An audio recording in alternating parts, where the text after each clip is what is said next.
ನೋಡಿ, ಮೈಸೂರು ಸಾಂಸ್ಕೃತಿಕ ನಗರ, ಅರಮನೆಗಳ ನಗರ, ರಾಜರು ಆಳದಂಥ ನಾಡು. ಆಮೇಲೆ ಇದು ಸಿದ್ದರಾಮಯ್ಯನವರ ತವರು ಕ್ಷೇತ್ರ.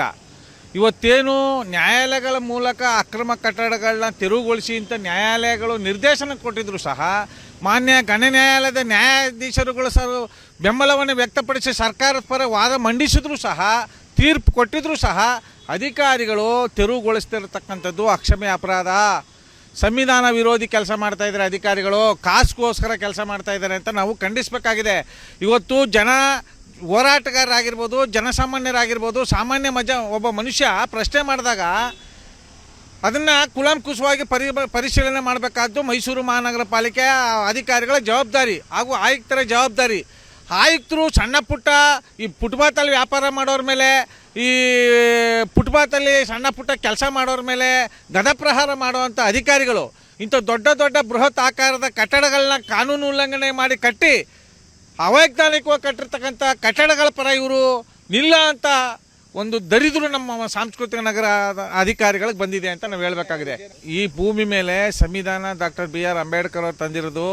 ಸಚಿವರಿಗೊಂದು ನ್ಯಾಯ, MLAಗಳಿಗೊಂದು ನ್ಯಾಯ, MP ಗಳಿಗೊಂದು ನ್ಯಾಯ, ಸರ್ಕಾರಿ ಅಧಿಕಾರಿಗಳಿಗೊಂದು ನ್ಯಾಯ, ಜನಸಾಮಾನ್ಯರಿಗೆ ಒಂದು ನ್ಯಾಯ ಅಂತಿಲ್ಲ. ಸರ್ವತೋಮುಖವಾಗಿ ನ್ಯಾಯ ಒದಗಿಸ್ಬೇಕು, ಸರ್ವತೋಮುಖವಾಗಿ ಶಿಕ್ಷೆಗೆ ಒಳಪಡಿಸ್ಬೇಕು ಅಕ್ರಮ ಅನ್ಯಾಯಗಳು ನಡೆದ್ರೆ. ಆದರೆ ಇಲ್ಲಿ ಏನಾಗ್ತಾಯಿದೆ, ಅಧಿಕಾರಿಗಳ ದುಡ್ಡಿನ ಆಸೆ, ಅಧಿಕಾರಿಗಳ ಬೇಜವಾಬ್ದಾರಿತನ. ಅಧಿಕಾರಿಗಳು ಅಧಿಕಾರಕ್ಕೆ ಬರಬೇಕಾದ್ರೇ ಲಂಚ ಕೊಟ್ಟು ಬಂದಿರೋದ್ರಿಂದ ಅವ್ರು ಏನು ಲಂಚ ಕೊಟ್ಟಿರ್ತಾರೆ ಅದ್ರ 100 ಪಟ್ಟು ಸಂಪಾದನೆ ಮಾಡೋ ದಿಕ್ಕಲ್ಲಿ ಅಧಿಕಾರಿಗಳು ಸಾಗ್ತಾ ಇರೋದ್ರಿಂದ ಇಂಥ ಅಕ್ರಮ ಕಟ್ಟಡಗಳು ಮೈಸೂರಿನಲ್ಲಿ ಬೃಹತ್ ಆಕಾರದಲ್ಲಿ ತಲೆ ಎತ್ತಿವೆ.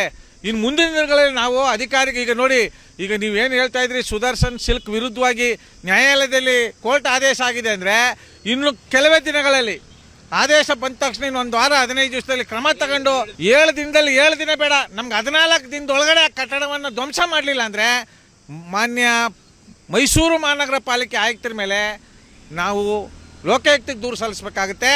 ಮತ್ತು ಅವ್ರಿಗೆ ಕಪ್ಪು ಬಟ್ಟೆ ಧರಿಸಿ ಕಚೇರಿ ಮುಂದೆ ನಮ್ಮ ಮೈಸೂರು ಮಹಾನಗರ ಪಾಲಿಕೆ ಕಚೇರಿ ಮುಂದೆ ಉಗ್ರವಾಗಿ ಹೋರಾಟ ಮಾಡಬೇಕಾಗುತ್ತೆ.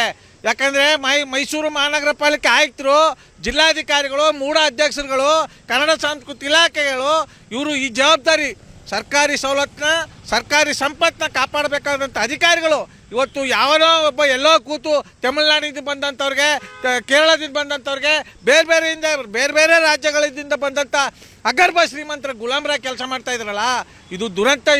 ಇದು ಮುಂದಿನ ದಿನಗಳಲ್ಲಿ ಅವ್ರ ಮಕ್ಕಳಿಗೆ ಮಾಡುವಂಥ ಪಾಪ. ಇವತ್ತು ಅಧಿಕಾರಿಗಳು ಕಾಸ್ಗೋಸ್ಕರ ಈ ರೀತಿ ಮಾಡ್ತಾ ಇದ್ರೆ ಮುಂದಿನ ದಿನಗಳಲ್ಲಿ ಅಕ್ರಮ ಕಟ್ಟಡಗಳು ತಲೆ ಎತ್ತುತ್ತಾನೆ ಇದ್ರೆ ಮುಂದಿನ ದಿನಗಳಲ್ಲಿ ಈ ಪಾಶ್ಚಾತ್ತಾಪವನ್ನು ಅವ್ರ ಮಕ್ಕಳು ಪಡಬೇಕಾಗಿದೆ.